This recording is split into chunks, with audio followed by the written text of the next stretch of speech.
सुखी जीवन का रहस्य। एक महान संत हुआ करते थे जो अपना स्वयं का आश्रम बनाना चाहते थे, जिसके लिए वो कई लोगों से मुलाकात करते थे। इसके लिए उन्होंने एक जगह से दूसरी जगह यात्रा के लिए जाना पड़ता था। इसी यात्रा के दौरान उनकी मुलाकात एक साधारण सी कन्या लक्ष्मी से हुई। लक्ष्मी ने उनका स्वागत किया और संत से कुछ समय कुटिया में रुककर आराम करने को कहा।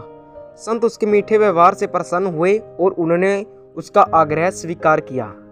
लक्ष्मी ने संत को अपने हाथों का स्वादिष्ट भोजन करवाया और उनके विश्राम के लिए खटिया पर एक दरी बिछा दी और खुद फर्श पर टाट बिछाकर सो गई। लक्ष्मी को सोते ही नींद आ गई।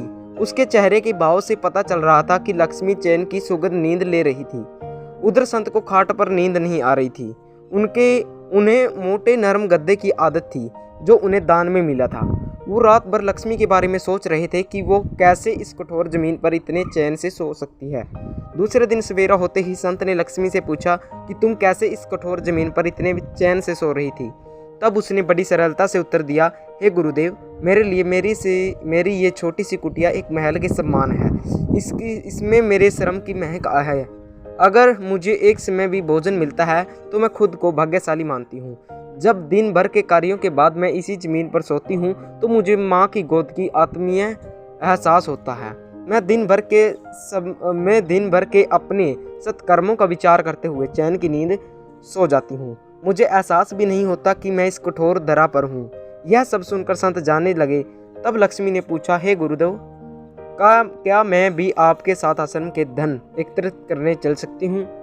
तब संत ने विनम्रता से उत्तर दिया, बालिका, तुमने जो मुझे आज ज्ञान दिया है उससे मुझे पता चला कि चित्त का सुख कहाँ है।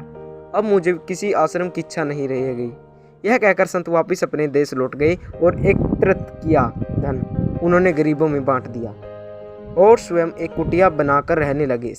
दोस्तों, जो हमें इस कहानी से सीख मिलती है वो यह है कि हमारे पास जो कुछ भी है उसी में हमें खुश रहना चाहिए। आत्म शांति एवं विश्वास, संतोष ही सुखी जीवन का रहस्य है। जब तक इंसान को संतोष नहीं मिलता वो जीवन की मोह माया में फंसा ही रहता है। तो कैसी लगी दोस्तों आपको कहानी, कमेंट करके जरूर बताएं। अगर चैनल पर नए तो चैनल को सब्सक्राइब करें, लाइक करें, शेयर करें। तो मिलते हैं दोस्तों ऐसी अच्छी कहानी के साथ। तब तक के लिए जय हिंद, जय भारत, जय हरियाणा।